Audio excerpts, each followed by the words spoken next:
What up, y'all? Welcome to another episode of That Time in Hip Hop, a podcast that takes you through the nostalgia, the history of hip hop, and in the moments that kind of define the game as we know it, past and present. I am your host, Vegas, host of podcasts like Hip Hop Twitter, Championship Rounds Podcast. But you know us from this podcast, probably, maybe, I don't know, maybe you do, maybe you don't. But with me, as always, the homie, co-host the Championship Rounds Podcast and Into the Dome Podcast. Tony, what's good, bro? Hey, man, it's been a minute, brother. Good to see you, man. Everything is cool. You too, man. Oh, we got the Red Cup. It's Red Cup Day today. I don't have a red but cup. This today is it's alcohol-free Red Cup tonight. Yeah, it's like Starbucks was giving away like red cups, and I was like, yeah, that's not the red cup we know, but it's cool. Nah. Definitely. But if you don't know what That Time in Hip Hop is, it's your first time watching, listening to this podcast. This is the Wait, is this the 70? Is this episode 70? Yeah, this is episode 70 of this podcast. And we've covered a number of moments in hip hop, man, past and present. We spotlighted a couple of people. We did episodes on MC Hammer, to the 1996 Source Awards or 1995 Source Awards. We did the rise and the fall of the Source Awards, right? We did a number of episodes, even starting off with kind of talking about the album Only Built for Cuban Links. Mm-hmm. And if you don't know, this is not strictly a nostalgia trip. What we like to do is really talk about how the history of this moment or this album or this person in hip hop affected us separately as hip hop fans being from different regions. But more importantly, we like to bring in historical facts. We like to dispel some stuff that people like to, rewrite in history and just talk about hip hop as an art because that's why we love it, man. And hip hop is an art. And we got a great show for y'all today. So definitely like this video, subscribe to this channel for more content. Obviously, there'll be more episodes, but the link to all of that will be in the description of this episode.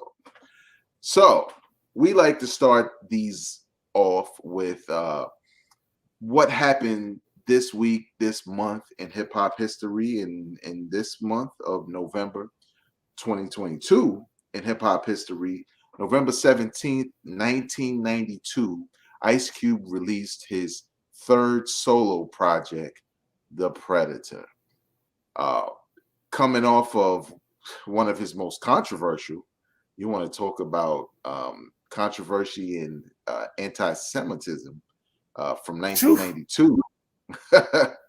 Ice Cube was under some heat after Death Certificate, but as you probably heard us say on this podcast, classic album, classic debut, and America's Most Wanted. And this was Ice Cube's third album coming off the heels of the Rodney King verdict and the riots. Tone, 1992, coming off a Death Certificate. Ice Cube is feeling like a prophet because he told everybody if this doesn't happen, this is what's going to happen. In regards to the riots. When you first heard this album, the singles, the album as a whole, what was your thoughts about this project in general? Well, you know what? Following America's Most Wanted and the Death Certificate is almost impossible to do. You know what I'm saying? That's probably one of the best back-to-back debut and sophomore albums in hip-hop history. I would argue top 3 or 4. You know what I'm saying? I don't think I get too much pushback. I think I heard Wicked first. You know what I'm saying? I was like, I thought it was pretty cool. You know what I'm saying? But it definitely wasn't of the magnitude of his first 2 albums to me. But I thought it was pretty cool. But then I heard Today Was a Good Day, and I was like, okay, here we go. You know what I'm saying? And that's probably, I think a couple of years ago on tour, I listed the 10 greatest hip-hop songs of all time. If I'm not mistaken, Today Was a Good Day was one of those songs because it's actually a perfect rap song.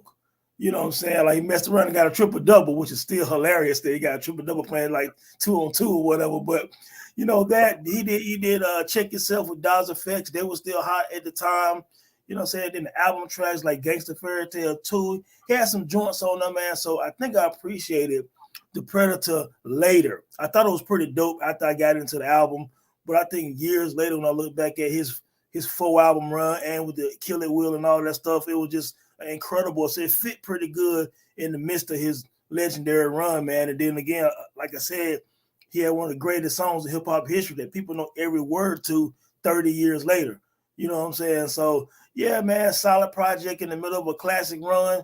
Not mad at Cube at all, man. It was dope. Yeah, man. So Death Certificate is my favorite album of all time, favorite hip hop album of all time. And when I heard Wicked, I was a little afraid because I was Yep. like, yo, he is he straying away from the thing I love about what he does. But as a fan, you know, I bought it because there was just, to me, there was just no way the whole album was that single. And I was pleasantly surprised as, you know, I put the album on, and it's the Ice Cube, you know, but the production is a little bit varied compared to the previous two. But like you said, man, Gangsta Fairy Tale 2, Check Yourself remix, um, Say Hi to the Bad Guy, I Yep. even Predator, you know, Yep. we had to tear this mother F up. Mm-hmm. Like records like that really energized me. And to your point, man, he had those two undeniable classic albums, and this was another good album. You know, it wasn't a bad album at all. So I was happy with it, to be honest, even though it was, you know, different from what I was accustomed to from Ice Cube. I was just happy that I was satisfied because it felt like, I know for me, I didn't own America's Most Wanted when it first came out. I had heard it. I owned it after I bought Death Certificate, and felt like Predator came out, like, you know, on the heels of that. Because one thing I do remember is like, I didn't know Predator was out, and I just happened to be in the record store and I saw the cover and I was like, "Is that real?" Like, I didn't know I didn't know the title of the album or nothing. And then when I looked at the back and I saw Wicked on there, I was like, "Oh no, this is the album." So it was one of those skeptical, you know, pleasantly surprised moments in hip hop. Once I actually had the chance to listen to it, Yeah, it was good. It was pretty good, man. I liked it. Yeah, it was cool. So for those of y'all that are listening, definitely go back, listen to that album in particular. You probably don't hear about it as much as the previous two albums because they're undeniable classics. But when you talk about consistency, like we're going to talk about today, Ice Cube is definitely one of those artists who had those kinds of runs. Legendary run. A legendary run. But we're going to talk about a run that I don't think we've ever seen before, man. So, Tone, do the honors. Tell the people what we're here to talk about. Man, look, man. What can I say? I've been telling people since 1994 that this dude was something special. And when he called himself the Golden Child, it wasn't hyperbole, man. You know what I'm saying? Sometimes in each genre, man, like somebody come out, you know what I'm saying, and they just totally shift the culture at some point, or maybe they come out strong and then cool off and then get strong again, and they find some kind of way to be resilient and come through different eras of hip hop, man. You know what I'm saying? Like how many people can say they came through 3 decades in the culture, and right now this individual we're about to talk about is as relevant right now as he was in 1994 and 1996. Am I shocked? On one end, I am. Because even the greats have a time where they kind of fizzle a little bit and then they start touring, and that's just kind of what they do. But man, over the last couple of weeks, man, Nasir Jones drops King's Disease 3. basically 30 years, man, after Illmatic, we know about the history of Illmatic, we know about the history of It Was Written, you know what I'm saying, and all of this stuff like that. And then at some point, a couple of years ago, after Life Is Good, Nas kind of got quiet again. You know what I'm saying? And then, you know, you did the Nasir thing ended up happening with Kanye. We're like, we really had big dreams for that collaboration, especially after that Still Dreaming joint, no pun intended, on Hip Hop Is Dead. We was like, yo, Kanye and Nas got some chemistry, man. The beat was dope from Kanye, and both of them had dope verses. I'm like, you know, so when I heard about Nasir, I was like, oh, Kanye and Nas about to change the game. Right, right. And needless to say, it left a lot to be desired. You know what I'm saying? So we fast forward a little bit, and for some reason, man, Hit-Boy, I feel like put a batter in Nas back again. I think what happened, and I'll bring this full circle, no pun intended with full circle also, is I think that Nas liked Hit-Boy as a homie. I think he a cool young dude. I think they was vibing, and I think Nas do stuff off the vibe. You know what I'm saying? And I just think they start kicking in, start making a couple of songs. Then you get King's Disease, and they win his first Grammy, which is nuts when you think about 2 years ago, Nas won his first Grammy after being in the game for like 28 years, which is just crazy. But then again, Rakim, A Tribe Called Quest, none of them got Grammys either. So anyway, good album. Was like, yo, it's hot, a nice blend of old and new, what have you. What about a part 2? Since it was King Disease 1, he comes out with this King Disease 2, and we're like, yo, it's better than the first one. You know what I'm saying? I mean, he gave you some boom bap on there, some good storytelling, some feel good joints. I was like, yo, man, Nas is back, feeling real good. Turns around after that, 2 dope albums. He does magic. He gives all the boom bap 90s boom bap guys what they've been asking for. They go in there and knock out like 9 tracks. It's gutter. It sounds like it was made in like 1993, somewhere in RZA basement, maybe. You know what I'm saying? And it's like, okay, he mentioned King's Disease 3 on there. And we like, wait a minute, he gonna do another one? See, people don't understand. He mentioned King's Disease 3 on Magic. You know what I'm saying? And so, okay, it's gonna be a trilogy then. So Magic was basically like getting your palace wet, you know what I'm saying? Whatever. And so everybody started anticipating King Disease 3 more than probably any Nas album in recent memory, which can also be scary as well. Because like, how is that gonna, you know what I'm saying, translate into some dope music, or is it gonna be a letdown, or can he keep the momentum of King Disease 2 and Magic? And what did Nas do? Well, I tell you what, man. He ended the trilogy. I'm assuming this is gonna be the end, and he'll move on to something else with maybe one of the greatest trilogies in the last 20 years of hip hop. King Disease 1, 2, and 3. Have we seen, and I posed the question on Twitter, have we seen an MC at this age put out this kind of quality music back to back, 4 projects in 2.5 years, and within those 4 projects, a trilogy? When we think about the great trilogies in hip hop history, you have to, most of them was done while people were a lot younger than Nas is. Nas is 49 years old. So just to do that and rap the way he rapped on, so everything you loved about Magic, he rapped like that on King Disease 3, but had the production of King Disease 2 and then some.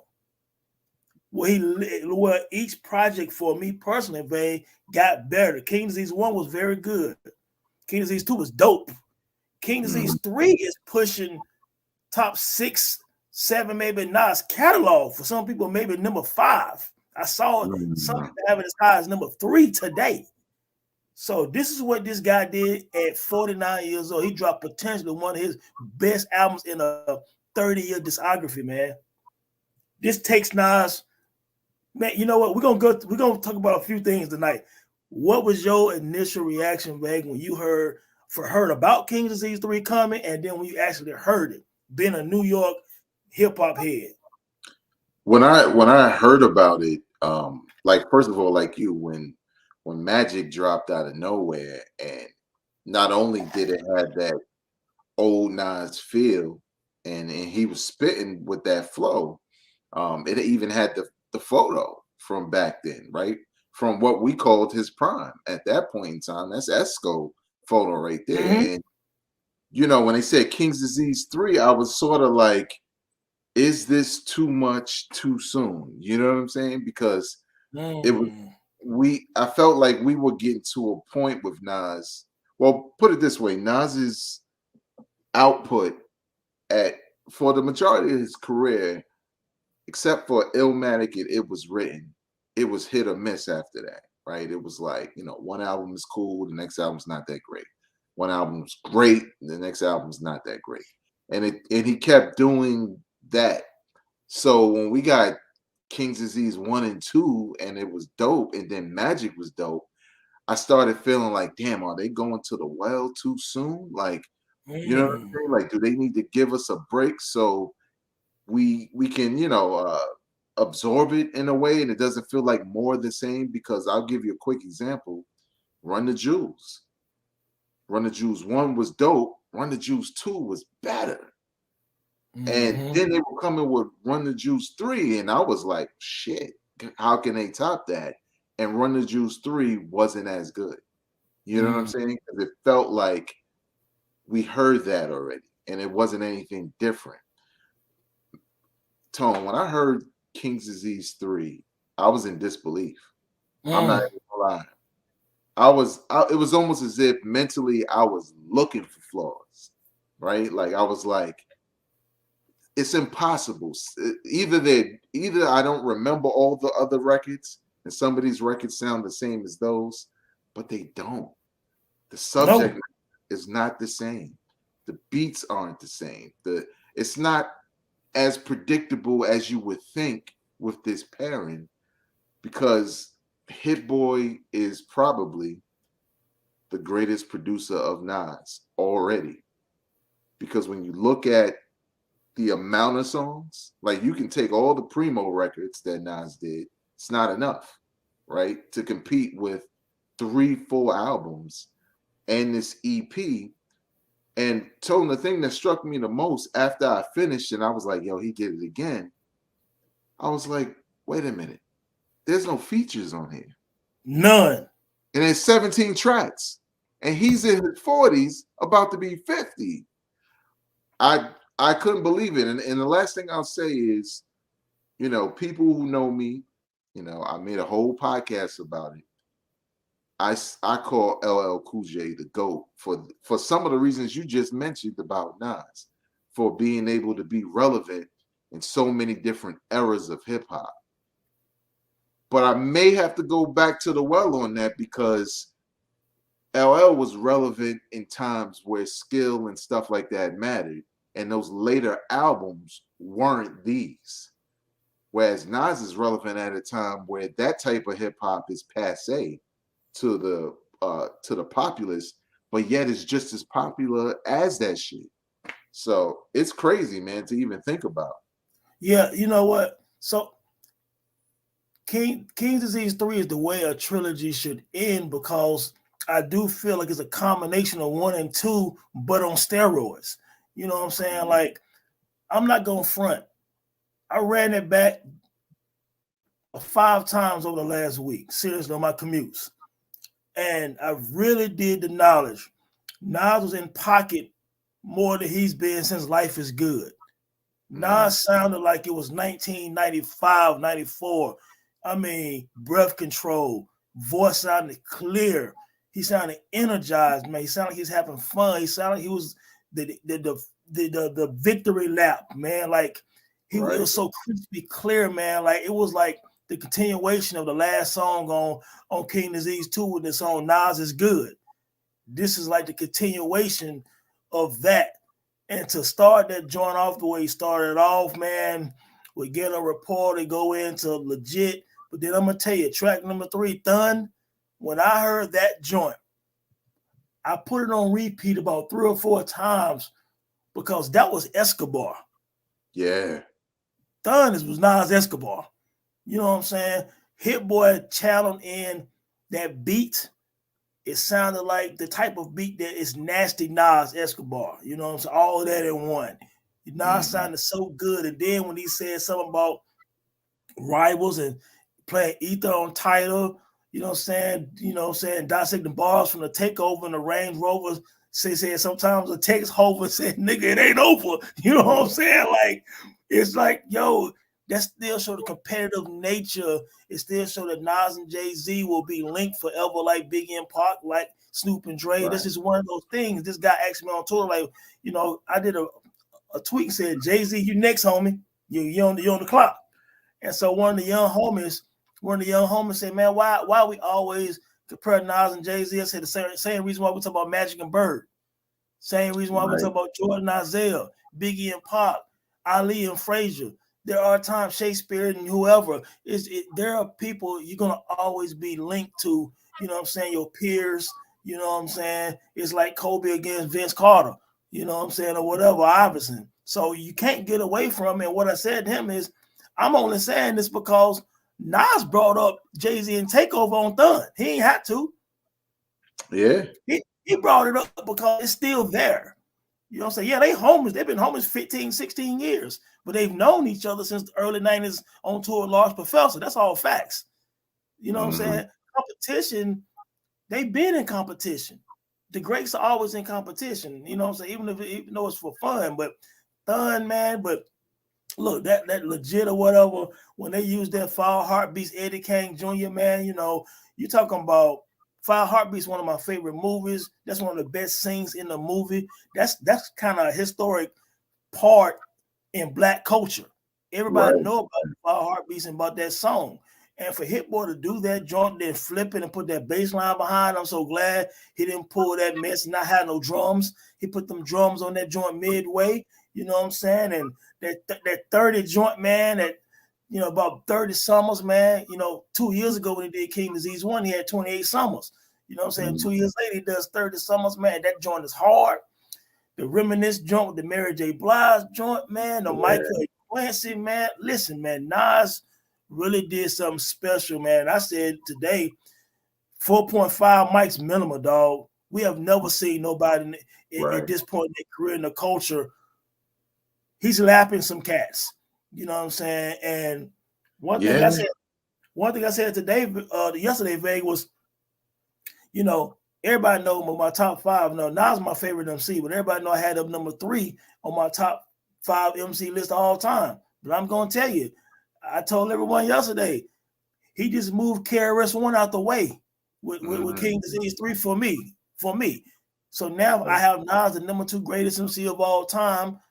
KRS goes down to number 3. Biggie is 4. Jay-Z is 5. Now Jay-Z is the king of rap in terms of props, but he's number 5 on my all-time list. You can put any of these guys anywhere. We know that. Right. Nas is number 2. The God Rakim is number 1. Now, Nas mentioned on that joint, we still might get that Primo album. I don't know why Pete Rock act like that. You know what I'm saying? So I believe that everything Nas is doing right now is for a reason. It's very calculated. He didn't mention that Primo album for nothing. He finally opened his mouth and said something about it after almost 20 years. Nas don't just talk for nothing. You know what I'm saying? Do I believe it's coming this time finally? I do. You know what I'm saying? I think Nas is having so much fun rhyming. He's going to give all the 90 heads what they really asked for again. I think the Primo album is going to come out, and I mean sooner than later. I'm predicting November of 2023, the Primo album comes, at least 12 to 14 songs. And I believe that moment, I'm going to personally crown Nas the greatest MC of all time. He's going to eclipse the God Rakim, because for me, Rakim and Nas is Obi-Wan Kenobi and Luke Skywalker. You know what I'm saying? And when that Primo joint drop, we're going to have to rest in peace to God. Right. Right. It's special, man. Like you got a favorite song or two so far, man, that you running back a lot from King Disease 3? Honestly, man, it's one of those things where you have a favorite song, every so often, right? Thun stuck out to me, you know what I'm saying? 30, legit. They all like resonated instantly. And you know what too? I like First Time a lot. I like I'm on Fire. Yeah. Yo, man, I like the joint Get Light, a feel good joint. Like it's a summertime cookout joint. And it wasn't forced. it wasn't like that joint on Life is Good, some on Smash or Swiss Beats. You know what I'm saying? Like, it was just so, man, Hit-Boy and Nas chemistry, man. Like, listen, bro, I wouldn't even be mad to do a King's Disease 4. Yeah, you know what? I think, well, really quick, to talk about Hit-Boy, I think the reason why I said he's probably the greatest producer of Nas is because he produced Nas. He didn't just provide him beats. That's why Nas sounds so in the pocket on all these beats, because we all remember a couple of years back, Nas did a verse on like a Future record, and it was a trap beat, and Nas was all out of pocket. It just did not sound good. And we remember on Nasir, that was the problem with that project. It was like, yo, Nas has never sound like this on any track. What you call it? Damn, Hit-Boy knows how to produce Nas. I can hear the punches in his verses that weren't there previously, but they're not a distraction, right? Because they work. He knows how to focus your attention on Nas's lyrics, even with a beat that's crazy. And I think with Nas saying more, what I like the most about the whole King's Disease trilogy and Magic is that Nas is kind of taking a page out of Jay-Z's book in a lot of ways, where he doesn't address something that happens in the press via social media or some interview. He talks about the shit in a song.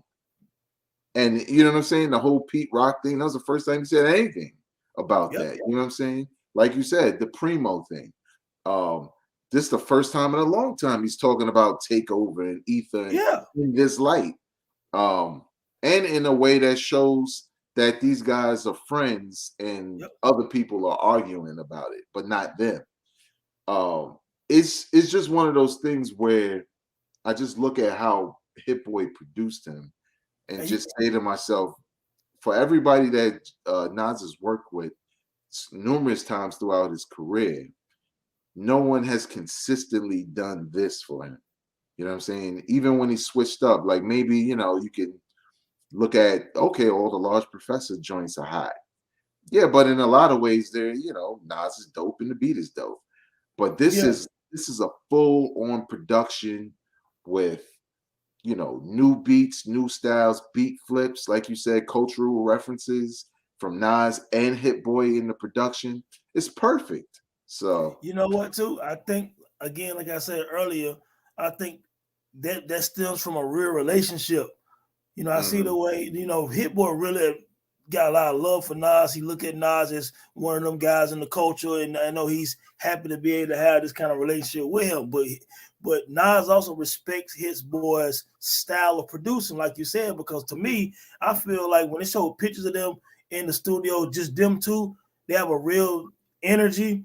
And I think Hit-Boy can talk to Nas and say, hey, let's take that little part out right there. The other thing you said? Yeah, say that right there, bro. Say that right there, Esco. You know what I'm saying? I think he pulling out the best in Nas, and I feel like they're working together like Primo and Guru or Pete Rock and CL Smooth back in the day. The reason why main ingredients sounded so good, or you know what I'm saying, or the way even Phife Dawg said how Q-Tip would get on his nerves, but Q-Tip was like, no, we got to do the song like this. You know what I'm saying? Like it's like it's real hands-on. Q-Tip was really hands-on. Same way Dr. Dre was really hands-on doing the Chronic and doing Doggy Style. He probably was running Snoop Dogg crazy a little bit, like, yeah, nah, fix that part right now. We're gonna say it different. You know what I'm saying? And I feel like King's Disease and all of the stuff with Hit-Boy and Nas is so smooth that I feel like he's allowing Hit-Boy to produce him. Without pushback. Yo, take that, move that. We're gonna use that verse right here, man. You know what I'm saying? Like, yeah, that's a good verse. Let's do that on the other song, though. You know what I'm saying? I think that Nas, him being receptive at this point in his legendary career, I believe, is what helped create, you know what I'm saying, one of the best late career runs in the history of the culture. You know what I'm saying? Because I can't name anyone. You might have someone like Master Ace who got stronger in his career with every album almost. I mean, very rarely, and he's underrated. in the grand scheme of things, Master Ace kept making great music. Even what Black Thought is doing with this last joint he did with Danger Mouse, Black Thought rapping like it's Ill or Death Half-Life. You know what I'm saying? Right. Like, so you got a few people who still rhyming at a high level, still putting out good work. But no MC in hip hop history has put out 4 projects in 2 years like this. 4 projects in 2 years, all of them dope. There's no going back to pick flaws, because Tone, I did the fan shit, right? King's Disease was coming that week. I was like, all right, well, let me just go through the catalog. I knew we were going to do this show. I was like, let me just listen. King's Disease 1 still hitting me the same. It's the same vibe when you first heard it, especially when you go through them. And it kind of primes you and gets you ready for King's Disease 3, to the point where you're kind of like I said, sort of in disbelief.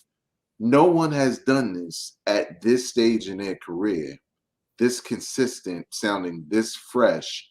And it's not just an older fan base that's excited for these things. It's a younger fan base that likes Nas. And in a lot of ways, because we've all seen the videos, right? There's videos of, watch out for some of the fake ones though, but there's videos of like younger cats who weren't around, like born in like 2007, who go back and listen to like Ether and different records from Nas, and they get the bars. So they kind of like, damn, Nas is crazy. He giving them not a trilogy, he giving them 4 new albums that they could go crazy with, that they could say, this was my Illmatic, this was my It Was Red, and probably appreciate the previous work even more. Like you said, Tone, my top 5 list, I'm like you. He's either number 2 or number 1 at this stage in his career. Yeah, you know what? And when people say that they feel like now he's taking over, I can't be mad at that, because at the end of the day, this whole Jay-Z Nas thing, and I'll be brief with this, you can't keep holding on to the past if someone else is still to start trying to run laps around you. You know what I'm saying? 444 was a dope album to me. It's several years ago now. Do I want Hov to do another album? Absolutely, because I'm a huge Hov fan. You know what I'm saying? Right. But you can't keep holding on stuff of Nas is doing this. You know what I'm saying? And if Nas come out with this Primo album this time next year, I just think it's over for everybody. I just don't know how anybody can compete with. There'll be 5 albums in like 3 years and historic stuff. It's historic without it. King's Disease 3 could be Nas' final album, and you could easily say he's the GOAT or one of the top 2 or 3 MCs ever to rap. You know what I'm saying? Especially from a kid who started on Live at the Barbecue when he was like damn 18, 19 years old, to dropping Illmatic in 1994, and now it's 2022, and you potentially got the best album of the year. Yeah, it's insane. But so one thing that you did say that made me think, because I thought about this when this album dropped, hip hop is coming up on 50 years, right? The museum will probably be ready either at the 50th anniversary or in and around. We all know that Nas has this deal with like Showtime and all of that to produce these hip hop documentaries, hip hop related in some ways, like the Supreme Team joint. Yeah. And it's this whole campaign called Hip Hop 50. Wouldn't it be perfect? Because I know a couple of things are going to happen in hip hop around his 50 years, but wouldn't it be perfect for Nas to drop that Primo album on the 50th anniversary, or at least within that year, to your point, of 50 years of hip hop, and people finally get this? And he'll be 50 years old. And he'll be 50 years old. Because he's 49. That would be, I mean, that's in the realm of hip hop. That's like Miles Davis dropping Kinda Blue. That's like Marvin Gaye dropping What's Going On. I mean, that's just that's Thriller. That's just, it won't even be Nas. Nas is not playing fair right now. Yeah. Like Nas is tripping right now, man. Like, why you doing this, Esco? You know what I'm saying? And the funny thing is, he sounds so good on King's Disease 3 that I tweeted the other day. You guys understand this ain't his last album. Nah, it can't be. It's And too he's you too know, good right now. right? You know what else I thought about? The simple fact that when you think about this consistency with Hit Boy, and you think about the potential of a premiere album, which I would have to hear because I think sometimes premiere could be hit or miss in Yeah. recent years. But that joint he did for Benny and his crew, that beat was crazy. Primo will make sure he don't miss on Nas. Right, right. That beat was crazy. But I kind of look at it like I think with someone like LL Cool J, he wasn't he was putting out hit records, but the albums weren't great. Yeah, Mr. Smith was his last great album. Right, right. And a lot of his stuff was hit or miss.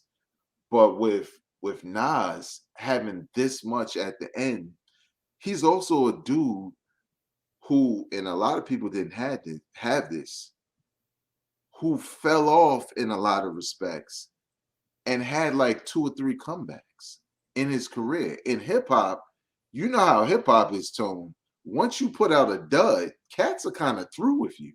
I mean, Yeah. the new cats, sometimes they don't even get a chance to put out a dud because the younger cats are just like, oh, that record was it last year.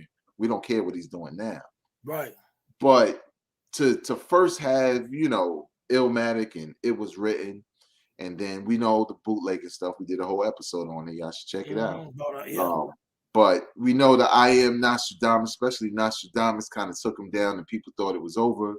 And Stillmatic came and brought him back with the same golden child energy, right? Yep. And then he started to fizzle a little bit, started to get a little dormant, and then Life Is Good brought him right back. Well, Godson I thought was solid, and then it was smart to release the lost tapes too. Right. But like you know what I'm talking about, the no question. But he fizzled. Hip hop is dead and all of that. Yeah. He was relevant, but it wasn't the same energy. But Life Is Good kind of brought him back to, this is Nas, And then again, didn't happen again. Nasir dropped Lost Tapes 2, and we was like, yeah, we don't know. And then this happens. And you know what, too? I want to say, let's say Nas has 16, 17 albums, whatever, right? Mm-hmm. So in the last 2 years, he's potentially dropped 2 of these albums are probably in his top 10, and one of them are in the top 5. Now, look, you could argue King Disease. Me personally, I could argue King Disease 3 it could possibly make his top 5. I think I had like number 6, but nevertheless, I say it's right there around 5 or 6. You can say King Disease 2 might be like 8 or 9 in his discography or higher. Then you got these fans now, man. Like, I got a lot of pushback today. People really love Magic. You know what I'm saying? And people really hold it really high in his discography. So you could potentially say in the last 2 years, Nas got 3 projects that's in his top 10 in his discography. That's another landmark thing that you just don't see. Yeah, you're right, Tone, because you know what? I never thought about where do I place these albums in his discography?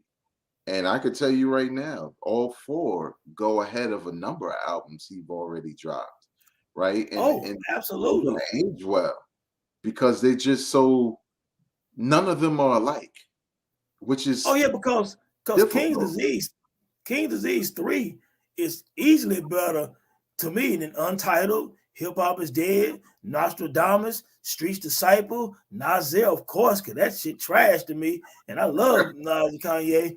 I mean, you're talking about, you could argue, what I'm saying, King Disease 3 can rival Godson. Maybe I think it might be better than Godson.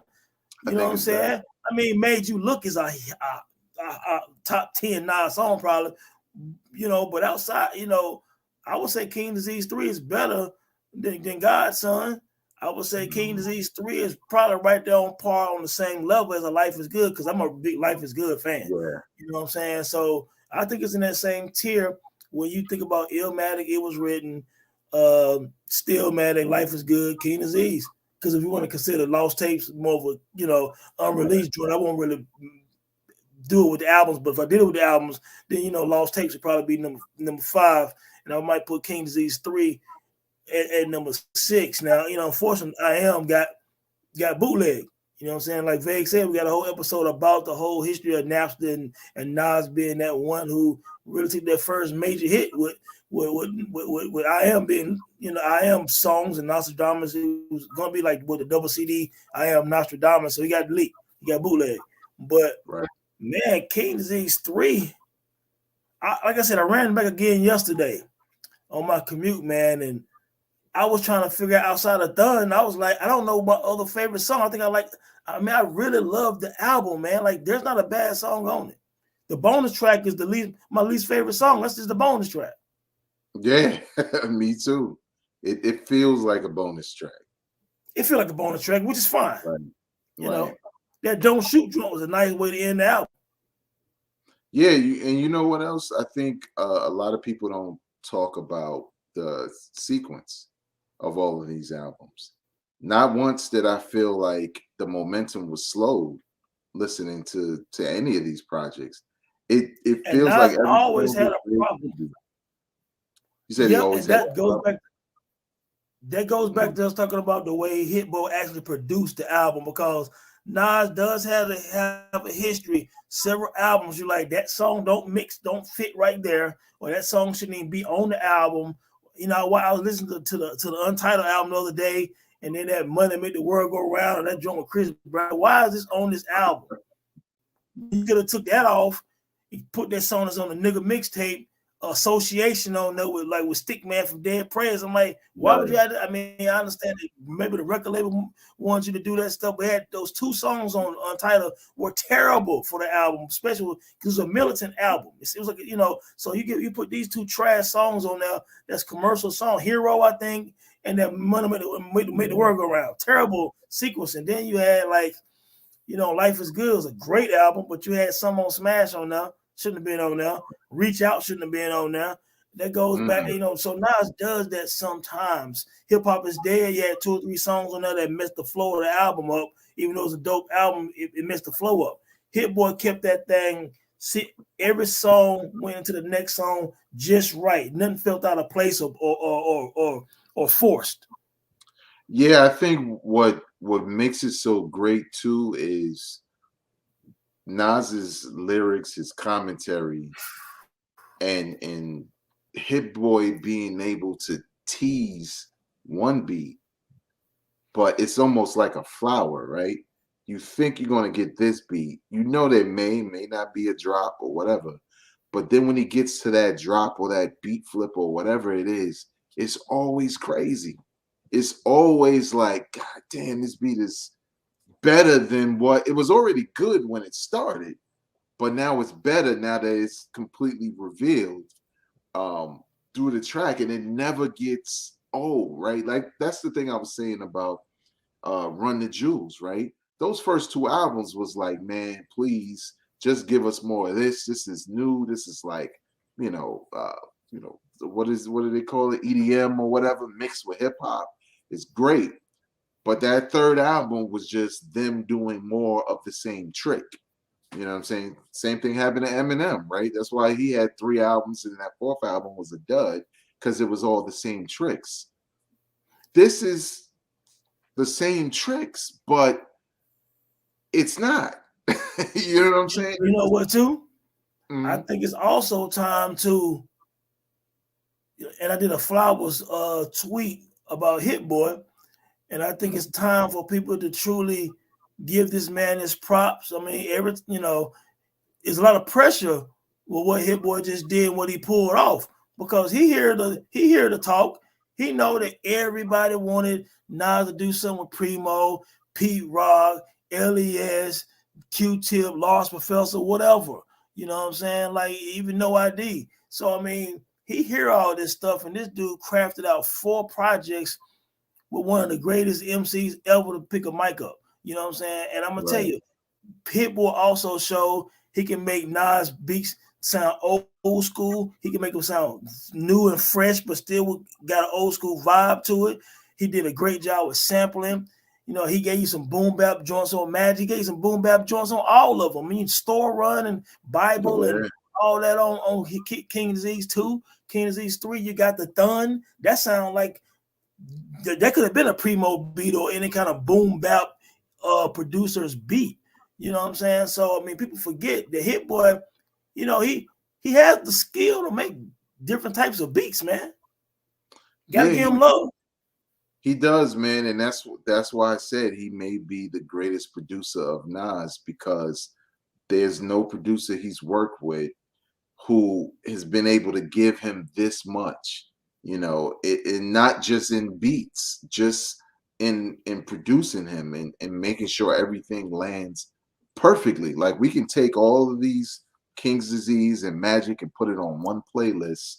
There might be one or two skips, if that. You know what I'm saying? And that would just be off the strength of getting to the rest of the heat, not because we feel the records are whack. It's, to me, it's just one of those things, man, in hip hop, where it's just great to see something like this happen, because it says that the art of hip hop at this level can continue on a mainstream scale. And if Nas is able to inspire a younger generation to care more about their lyrics through working with a younger producer, greatest of all time, man. Like, I mean, it's You really know what? hard to to debate it. Like you said, he putting pressure on cats. He putting pressure, man. He could easily could be that. You know what I'm saying? I'll tell you something else I liked about, Nas been real introspective in these last 4 projects too. You know what I'm saying?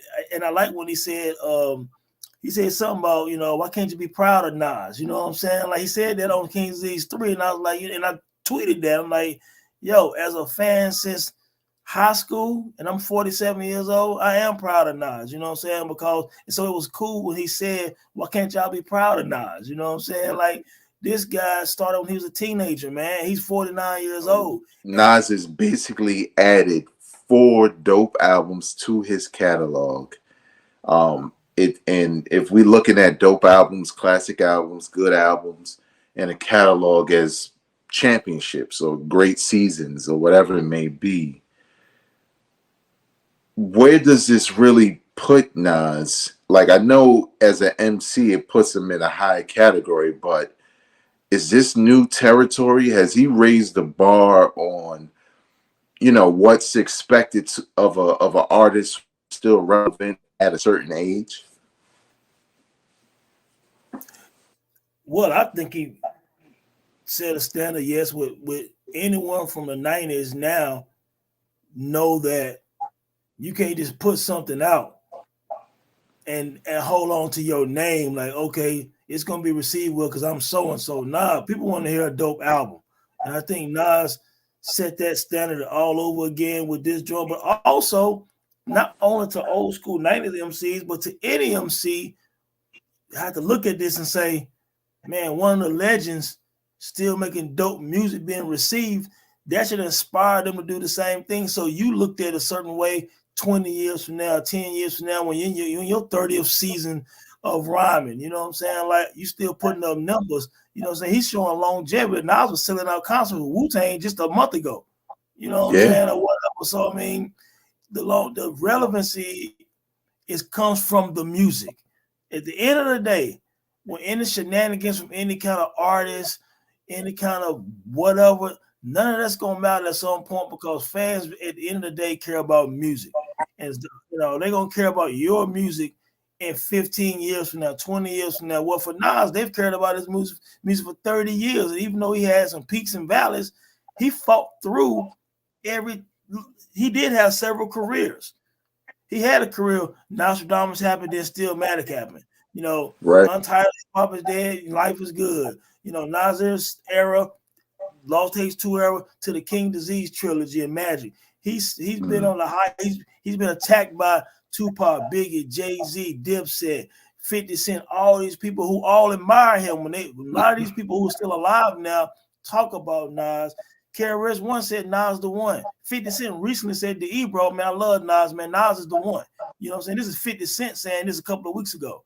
You know what I'm saying? This is Jim Jones and Cameron interview saying, yeah, man, Nas was the one, man. And he was a fly dude in the Source with the Averex and the Tim's on with the sharp, fade, whatever. We all wanted to be like Nas. You know, so these are all people that Mm. battle Nas or said stuff about Nas, but they admire Nas. These are facts. These interviews are on YouTube. You can go look at them.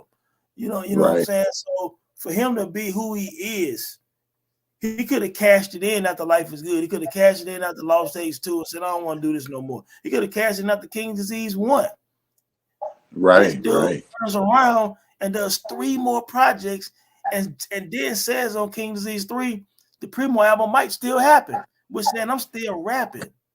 Right. Right. So I think it puts pressure on everybody, but the person that puts the most pressure on to me, and I don't care what nobody say, is Jay-Z.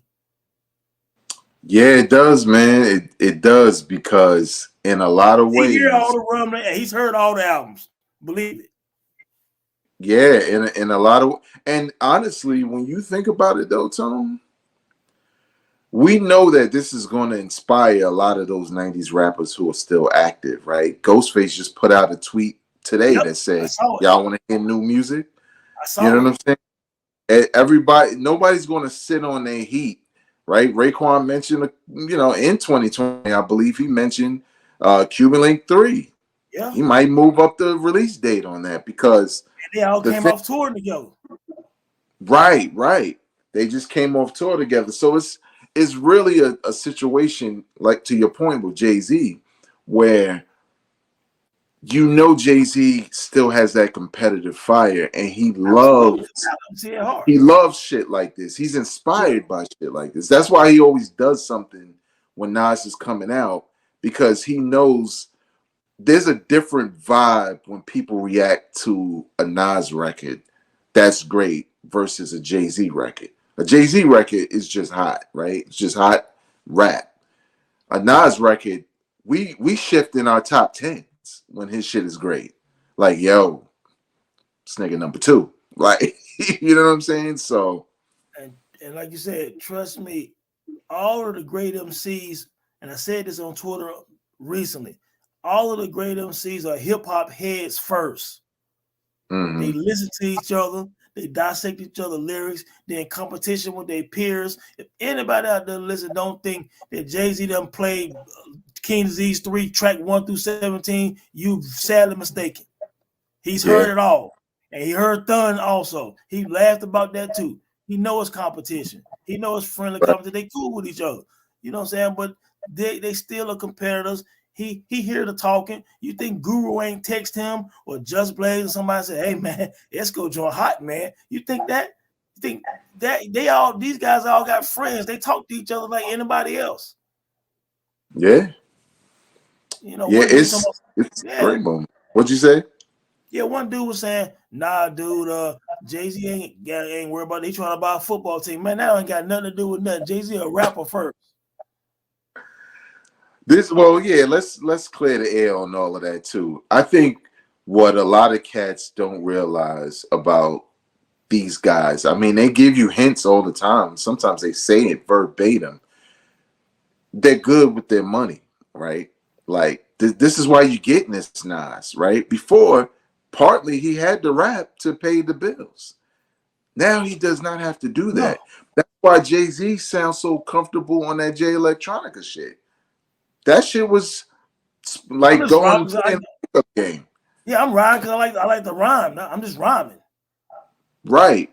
And that's a certain level of freedom that only certain people get, like myself, right? I didn't choose to uh, rap for a living, to eat, to feed my family, and have that pressure. I chose to do something else, but I still like to rap. So when I'm making my music, it's no different from when I was a teenager. It's purely because I love hip hop and I love to write and make music. And Mm-hmm. that's what these guys are doing. And when you're financially stable and you got enough money to set it up where if the shit is dope, you can take advantage of all the press shit. At this point, Tone, this is one thing that I noticed too with this project. Wasn't a lot of promotional money behind it. Oh, Word of mouth, people creating memes. That's doing all the promos for this shit for free, well, you know which is what? crazy. That's because people understand the importance of longevity and a real fan base. You know what I'm saying? We have a real fan base. You got a baseline where you can make new fans also, but you got your core fans. That's why you see these old R&B acts, old soul acts can still sell out small venues and tour for 2 or 3 years because they have a dedicated fan base that they can go to any major city in America and even overseas and have and eat and feed their families and still make a good living Right. in their 50s, 60s, and 70s. It's a reason why the Right. Rolling Stones. It's the reason why the Rolling Stones can still tour. Hall and Oates can still tour. Cameo can still tour. You know what I'm saying? Mm. Earth, Wind, and Fire. All these guys are still touring. Ronald Eyes still tour. It's a reason for that. Right. You know what I'm Yeah. I'm saying? glad you said Earth, Wind, and Fire because when I went to see their show in Jersey, packed.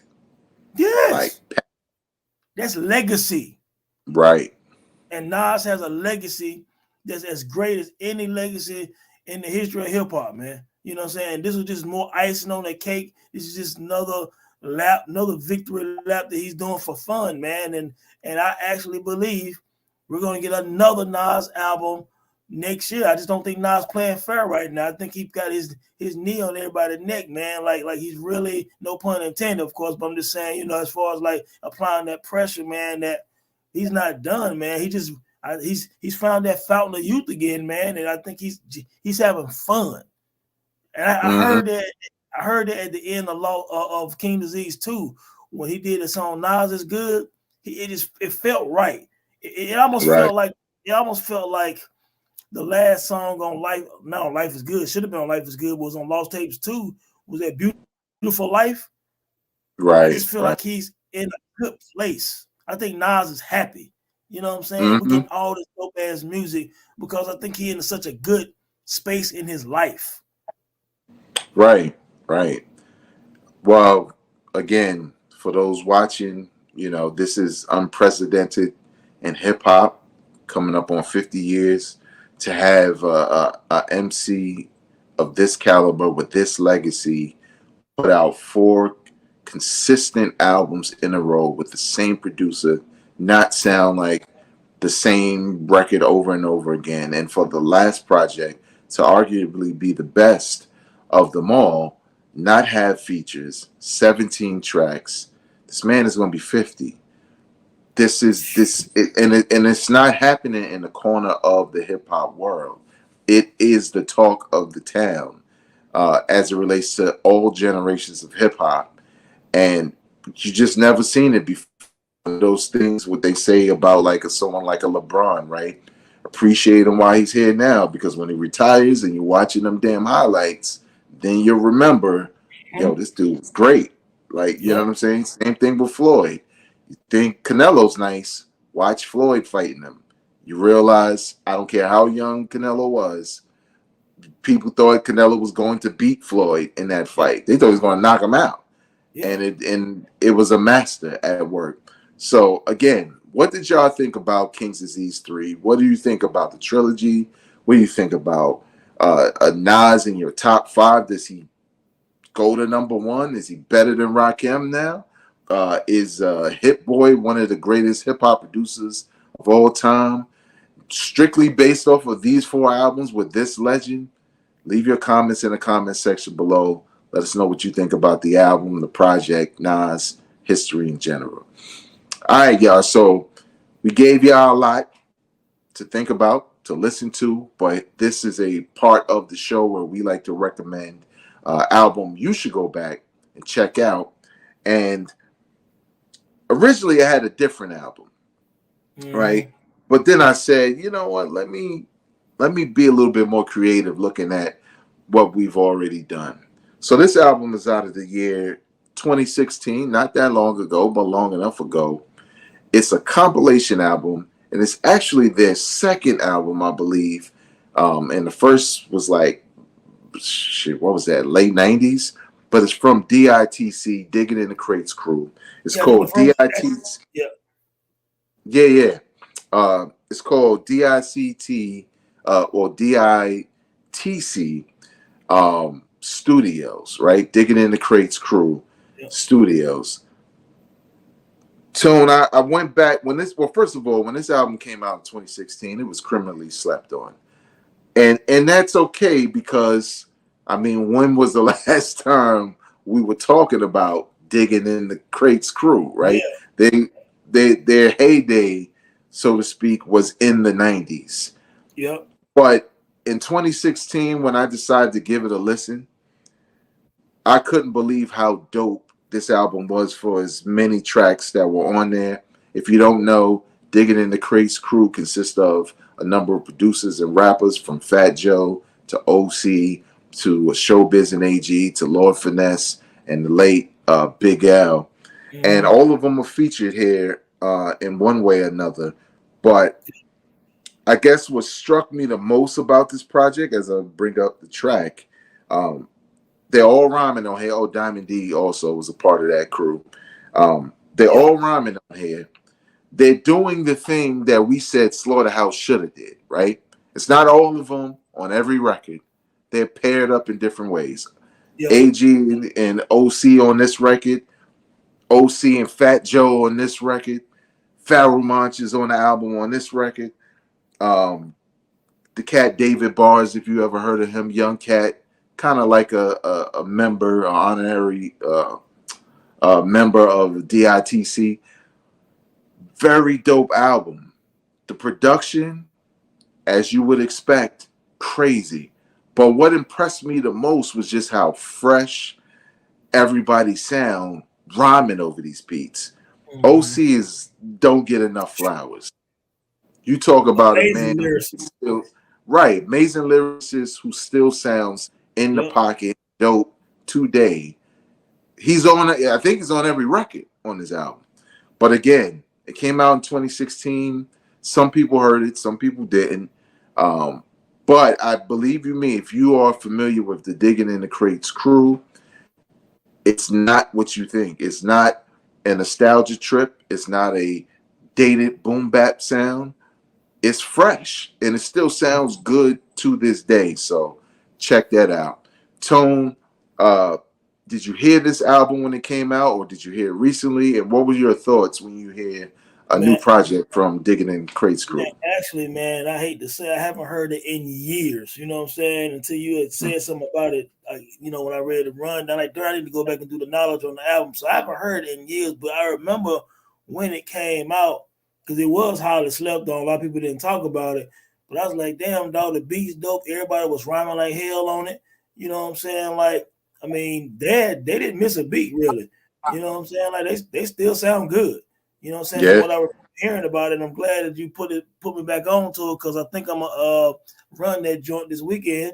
You know what I'm saying? While I'm riding around town, man, I think I'm gonna throw it in and take a listen because I really love DITC. I love them from day one when they was all just kind of kicking and featuring each other's joints back in the 90s until they dropped their 2000 album, the Digging the Crates album, man. You know what I'm saying? It was very dope and Mm-hmm. had them verses from Big L on there who passed away the year before that. I think L died in 1999 and the album came out in 2000. You know what I'm saying? So I've been a big fan. I was a big fan of that album. You know what I'm saying? So yeah, they sounded good on this joint, man. Yeah, it was good. I'm gonna run it back again because it's been some years, man. But I expect it to be good. It's a group of dope MCs and dope producers. You know what I'm saying? You got Show and AG. You got Diamond D. You got Buck Wild who make beats with them. You know what I'm saying and stuff like that. So they got the producers. The MCs they all can rhyme.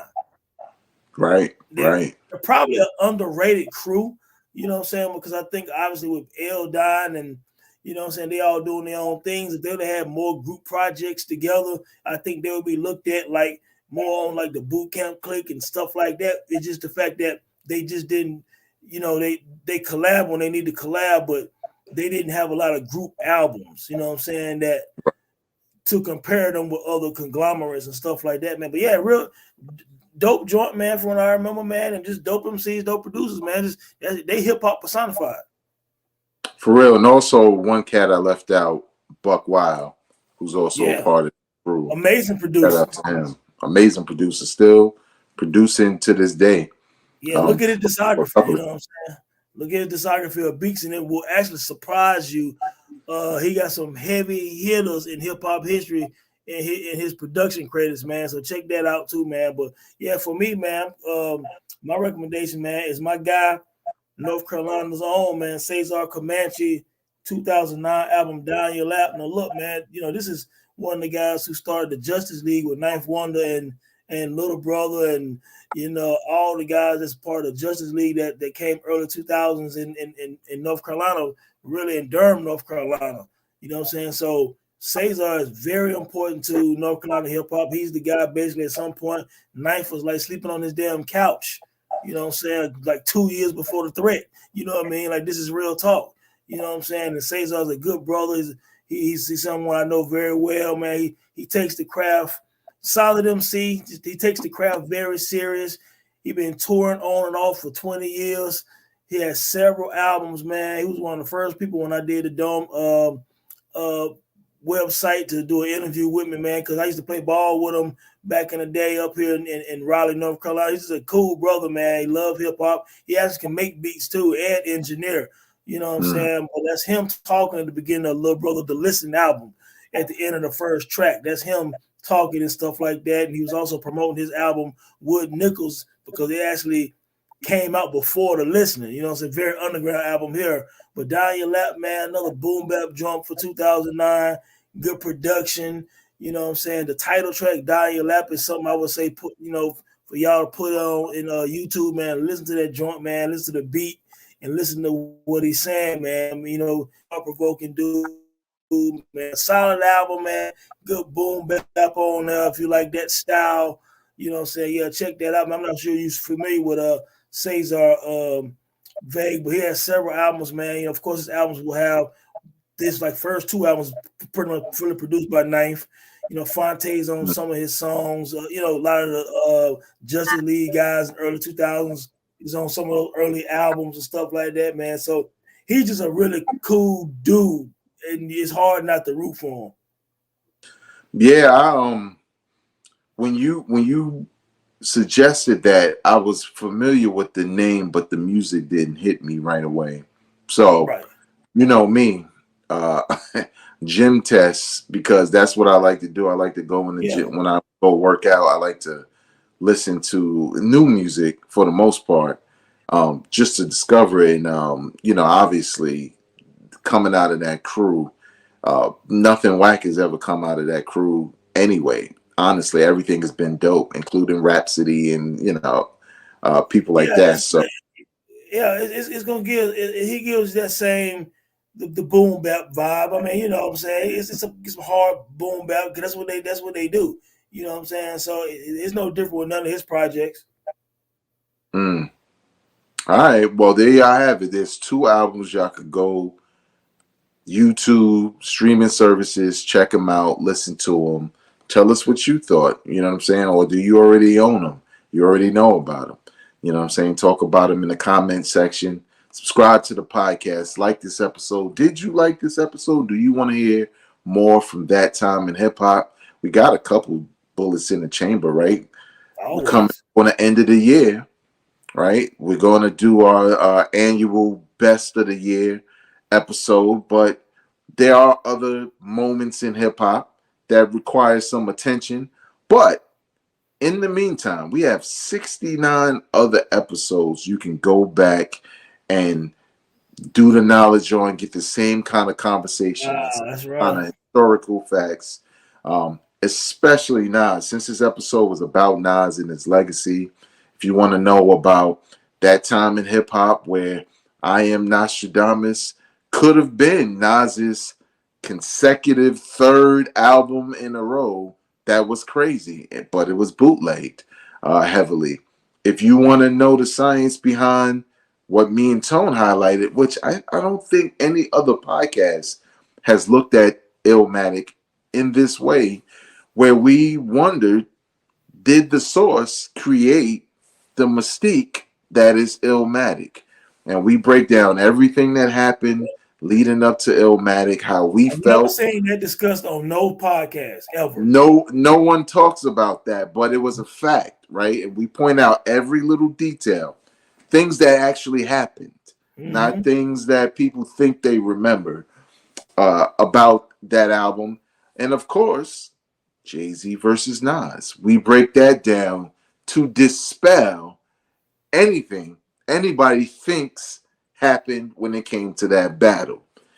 So this, if you're a big fan of Nas, and these projects with Hit-Boy brings up all these different memories and what you think that time in hip hop, Tone in Vegas, or Ray and Ghost, like some people like to call us on Twitter. Uh, we break down all that stuff, and we talking straight up facts from two fans of hip hop who are not biased, or because they ain't sending us no check. We work for our money, so Right. we do it because we love it. So don't forget, subscribe, and also check out the audio version of the podcast, available wherever you get your podcasts. Tone, tell them about your podcast, though, Into the Dome podcast, which is also on YouTube. Yeah. Just me sharing my thoughts. You know what I'm saying? We go down some roads. Like for example, episode 1 was the Hip Hop War of 1996.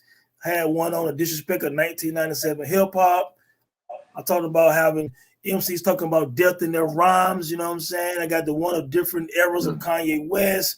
I got the Locks versus Griselda discographies. You know what I'm saying? We just talking hip hop, man, having a good time. I got one called The Enigmas, Most Def, Lauryn Hill.